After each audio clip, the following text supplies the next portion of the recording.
All right, so check this out. Sony just sent us 3 brand new lenses, and yeah, we haven't really taken them out of the box. We're gonna do a shoot today. We've got the 24 f2.8, the 50mm f2.5G, and the 40mm f2.5G. And they're Gs, they're not G Masters. So let's take a look at these. These things are awesome. They're super small, super lightweight. They are actually all made out of metal. They all have aperture rings on them. They also have declicked aperture, so you can declick them for video. They have the focus hold button as well as the autofocus and manual focus switch. And they have a nice smooth focus ring, and they're tiny. They're all basically the exact same size. And yeah, I'm stoked to shoot with them. So we're gonna do kind of like a portrait session with these lenses and see what they like to shoot with. Is this where the aliens landed? Is this a crop circle from the sky? Yeah, probably. So we're gonna do some face detection, do some eye detection, do some tracking, take a look at the image quality on all these lenses. We'll take a look at some focus breathing, and we'll take a look at the bokeh because everyone wants to see the bokeh. Because this is a 50mm f2.5, which isn't that far off of an f2, so it should look pretty good. And I'm assuming they went f2.5 to keep the size down. Don't cut your leg on this. On what? One piece that you're standing near that's sharp. The last time we shot here was not like this. Everything was alive. 3, 2, 1. One more. I'm gonna get in a little closer. Chin up just a little.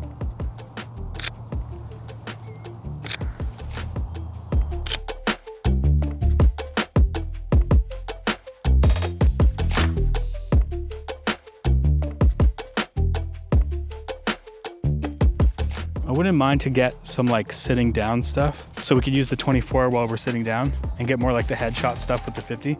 So I'm gonna switch to the Atomos here so I can record the screen just to show what the auto eye detection looks like. So I'm just gonna snap in like medium, high speed continuous, and you can just move around. We'll just do some different poses and switch it up, and I'll just keep shooting.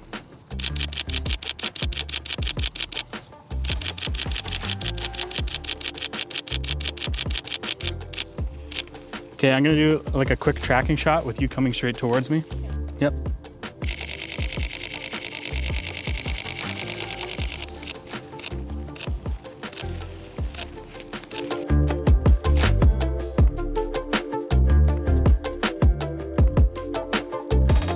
So I really like this 50mm. It's nice and compact. I find the image quality to be excellent. It's nice and sharp. The autofocus is insanely fast, quiet, and accurate, which can be said about all 3 lenses because they're using a dual linear motor system. But I did find that the 50mm acquired the eye a little bit faster than the other 2. Look back off towards the sun where you were there.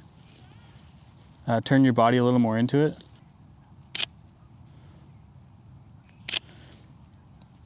Bring both your hands down. Yeah.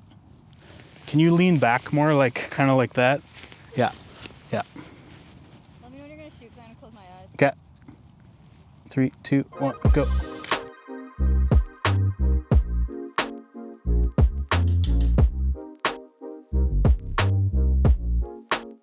They're pretty much all the exact same weight. I think they're like 175 grams or something like that.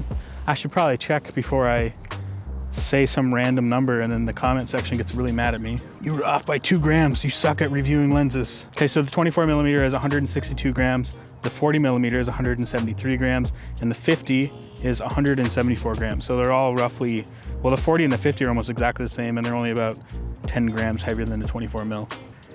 Let me switch to the A6100 really quick. I want to show what this looks like on a crop sensor camera because of how compact it is and how the 50 becomes more like a 75. This lens is like made for this camera. I love that. The eye detection's even better on this camera than the A7 III. Okay, here we go. I actually liked when you grabbed your collar, like you're fixing it. If you want to look real quick, I'll count you in. 3, 2, 1. Nice. Let's bring one hand kind of like in here, just like out in front of you almost. Yeah. Bring it down just a little.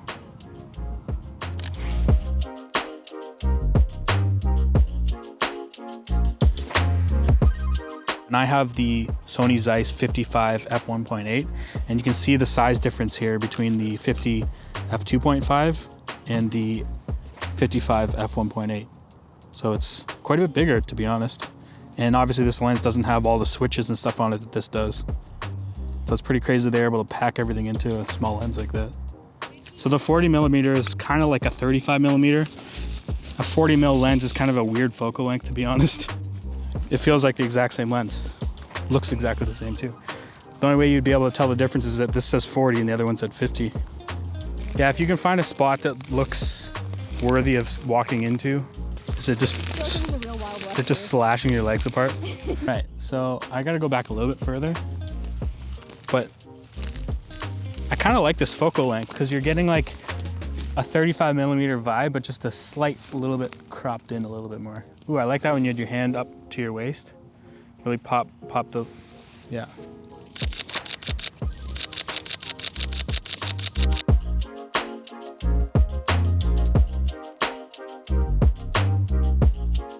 Got some eye detection action. Switch it up.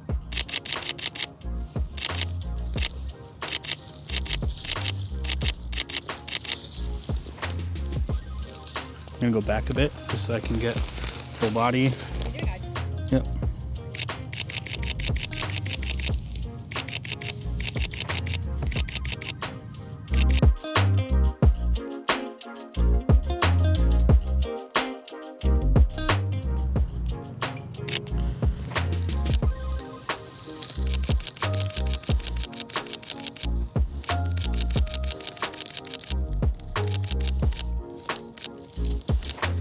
Nice. The back off the shoulder was really nice.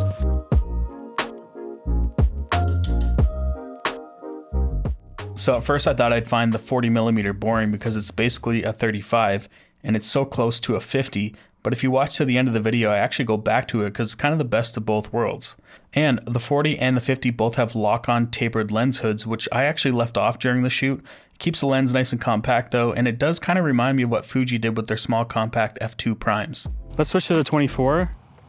We'll do some more like editorial super wides, like where I get down low, and we'll do some sitting stuff in here. It's kind of sick that they're all the same size. Then you have like a nice, completely matched set. And because of the declicked aperture, these are good for video. So like technically, if you had focus gear rings on these, they'd all line up the same if you rigged it up because they're all the same size. This prime set with like an FX3 would be like the best compact like cinema setup, I think. Okay, there's literally no lens flare. At all? Like not much. And it's still getting eye detection through all of that. The 24 and the 50 have ED glass element in here, which is actually supposed to help with like flare and chromatic aberration and stuff. But the 40mm doesn't have that lens element. I know science. This looks nicer to sit on. Like it looks soft. It does look nice. Compared to sticks. It looks softer. Maybe like right here. Like an in-between. Okay. Yeah. So I'm gonna shoot from this angle. Oh. 24 is not my ideal portrait lens, but you can still get some really cool creative stuff with it. Tilt your head back more. Yeah. Look out towards the water now.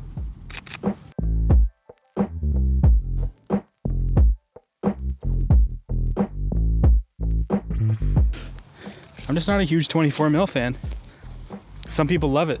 I think it's good for video, obviously. Yeah. But for photos, well, that's not true. It depends on what you're shooting, Yeah. to be honest. Laying down on the job, this nature's in my way. Yeah, bring your left knee back up. Yeah. Ooh, I like that, and I'll look straight ahead. Nice.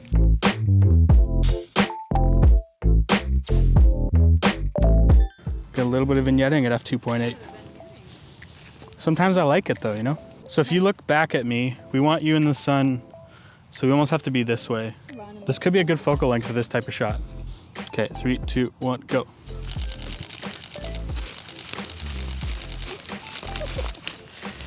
I just like the natural flow, like the bounce of the hair, right? Yes. Whoa!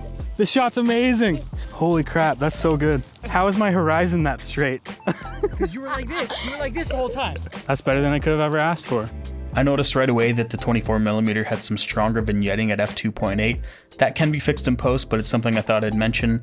And it also doesn't share the same tapered lens hood, which makes sense because it is a wide angle lens. I also found that it did struggle a little bit more to require the eye doing eye autofocus, and maybe that's just because I had Kira further away in the frame, but I didn't have any other issues with it focusing otherwise. I thought I would show the focus breathing on these lenses because I started with the 24 and I noticed that there's not a lot of breathing, which is really good. I then moved on to the 40mm, which has slightly more focus breathing, but it's not that awful. And then when I moved over to the 50mm, there was quite a bit of focus breathing, which might not matter to some people that are taking photos, but it will be really obvious in video. Yo, this lighting is so nice. I can't tell if I want to get the bridge in the shot or not. We're only gonna get this lighting for like 5 minutes right now, but nice. Eye detection just locking on. Look off a little more to your left.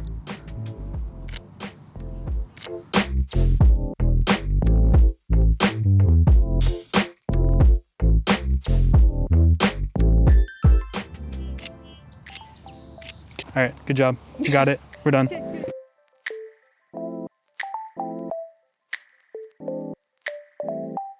All right, thanks for watching the video, guys. That was the 24, the 40, and the 50, the brand new compact primes from Sony. I hope you enjoyed the shoot. I don't know when these come out, but I'll probably put something below me here or put it in the description, but I do know the price. They're $5.99 US or $7.99 Canadian. But that's it for me. Thanks to Kira for modeling, and thanks to Milos for filming behind the scenes. That's it. If you like this video, give it a thumbs up. If you dislike this video, give it a thumbs down twice. Don't forget to hit that notification bell, and I'll see you guys some other time. Oh, I love the aperture ring. So clicky. What? No? My knees are chapped. I'm like the opposite. I'm always like kind of gross. I'm always oiled up and ready to go. Shake it, shake it, shake it, shake it, shake. The one. Oh. 3, 2. You can keep your eyes closed. I just said cleep. I feel like I'm running weird too. I'm running like this. I can't look. It's overexposed. My eyes don't have the dynamic range for it.